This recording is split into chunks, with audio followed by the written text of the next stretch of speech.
was on humility, and I see what the author likes to do is he likes to look at what humility meant in bygone years. And when I talk about bygone, it's almost early civilization.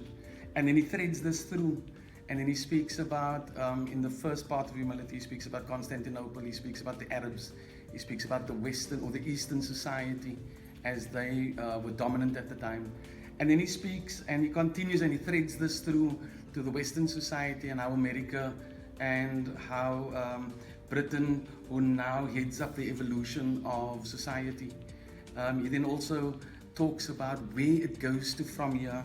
It's very, very interesting that he goes on and he speaks about Freud's mother.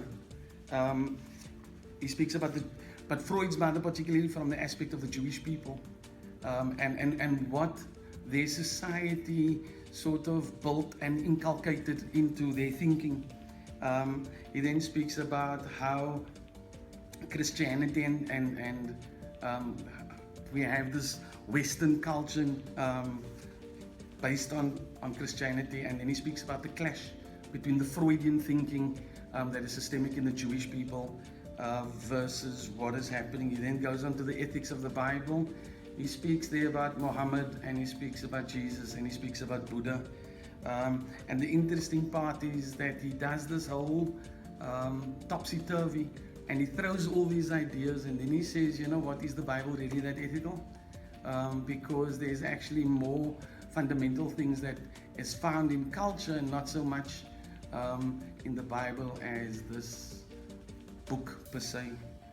He then goes on.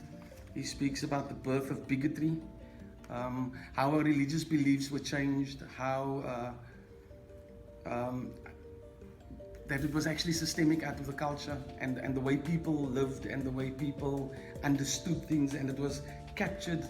But because it happened in various regions, various things were captured at various times. He goes on and on. He speaks about Jewish physics and Christian theology. Again, he starts by prior to the 1800s.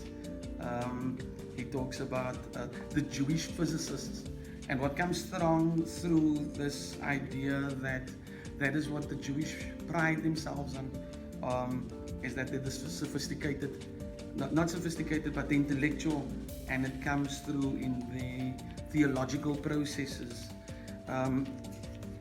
It continues. The reason why I'm reading is because there's so many sections. God, do not take his name in vain. Where does it come from? You know, why the entire hoo-ha about taking God's name in vain? He then speaks about understanding the Ten Commandments and why he takes this whole idea of God's name in vain. He speaks about the Ten Commandments, and then he also sort of tries to knock it down with the Big Bang Theory. And then he asks the question that, is this then all relevant? Because science is showing us something else. He speaks about godless ethics and how godless, okay, is that it?